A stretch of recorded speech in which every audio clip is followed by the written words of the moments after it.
Many South Africans are honoring your integrity for having the courage to keep doing what you're doing. Dr. Makhosi Khoza is an MP, as you will know. She has had a long history in government and as an activist, and recently has come into the limelight for a variety of things. We'd like to hear a bit about your thoughts. Thank you very much.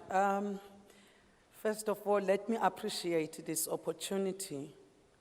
I know that most of you may be wondering what is a member of parliament, specifically a member of the ruling party, the African National Congress, doing in this gathering to map South Africa's future. Some of you may even be asking yourself, how could she associate herself with such a gathering when, by virtue of being a member of the ruling party, she has been part of defeating the 7 motions of the vote of no confidence against President Zuma, tabled by opposition parties in parliament. I've been associated with the African National Congress since I was 12 years old. I was taught to respect leadership directives. I was also socialized to view anything that comes from one's opponents with suspicion. During the liberation struggle, the only system that made sense to us as the oppressed, exploited, disenfranchised, and marginalized social and economic groups was communism. It is therefore not surprising that we embraced and adopted the concept of democratic centralism, which is essentially Leninist organizational system in which decisions taken by a democratically elected structure are binding to all members. However, the dilemma I had is this: what if such directives are morally bankrupt? What if such directives are directionless? What if such directives reflect arrogance, dishonesty, denialism, and injudiciousness of that very democratically elected leadership collective? What if such directives betray the organizational mission of People's Parliament? What if that very directive of leadership collective is at war with its own organizational moral conscience, the ANC constitution, let alone the country's constitution, which is the supreme law of the land? If I may quote the preamble of the ANC constitution as amended in 2012 and has not yet been amended, it reads, "The African National Congress has emerged to lead the struggle of all democratic and patriotic forces to destroy apartheid state and replace it with a united, non-racial, non-sexist, and democratic South Africa in which the people as a whole shall govern." The African National Congress has come to be recognized as the central organizer and inspirer of a vast popular upsurge against apartheid, involving a great array of social, cultural, religious, trade unions, professional, and political organizations. Close quote. Fellow South Africans, what I witnessed on the 7th April 2017 is inconsistent with these provisions of the very African National Congress Constitution. It is still in effect to this day, as it was last amended in 2012.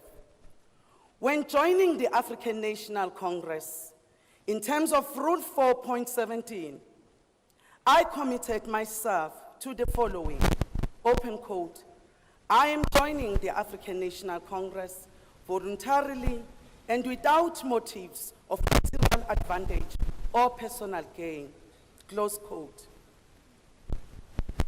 I am still upholding this commitment.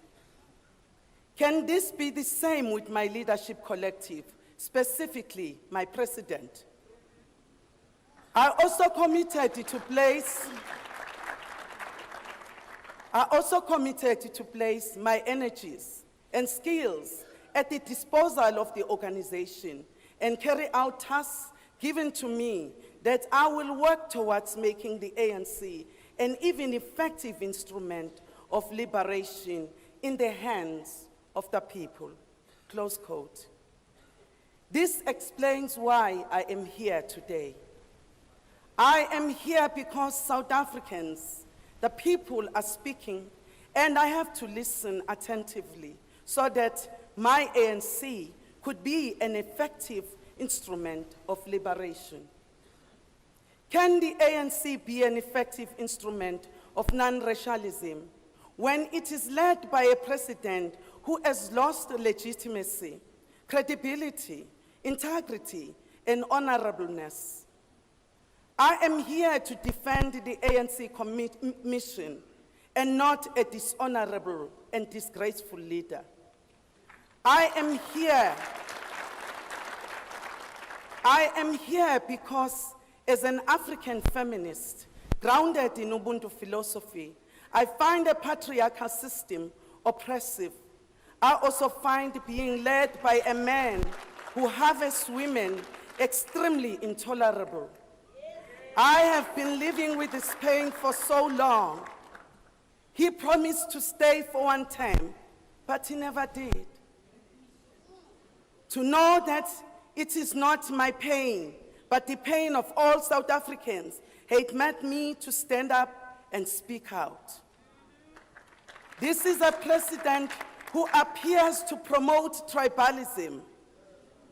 Not only are we divided along racial lines, because our president, when his citizens peacefully march to plead with him to step down in order to give South Africa a breathing space so that we may implement the National Development Plan and root out corruption, state capture, that Mr. President has institutionalized. He calls them racist and agents of white monopoly capital. This is a president when black intellectuals express their views, he does not agree with them. He sarcastically labels them clever blacks. I'm a black, I am clever, I am smart, I am educated, and therefore there is absolutely nothing wrong with that.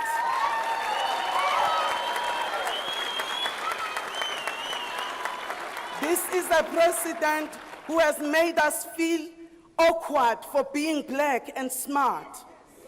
This is a president who seems to yearn to be a king, hence his Kandla royal state. In case I do not make it on the 8th August 2017, Mr. President, that you know as the president, you are haunting the South African nation. Please, Mr. President, step down and respect those who elected you. Mr. President, 11 million South Africans voted for you, Mr. President, and not just 1 million ANC members. You may wish to contest the ANC presidency in December 2017, but South Africa no longer needs you, Mr. President. Please save South Africa. Save jobs, Mr. President. Save the economy, Mr. President. Save women, Mr. President. Save South Africans from this pain.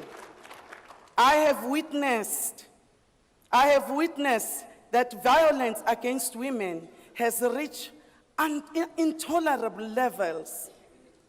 The vision and mission statement of the ANC Parliamentary Caucus, which is based on the fact that we are a united South Africa and we are a parliament of the people, has been violated by you, Mr. President. I cannot say more about how much you have violated the country's constitution. Mr. President, uphold the ANC constitution. Mr. President, uphold the country's constitution. Step aside and let moral and ethical leaders lead this country to a prosperous path. Thank you.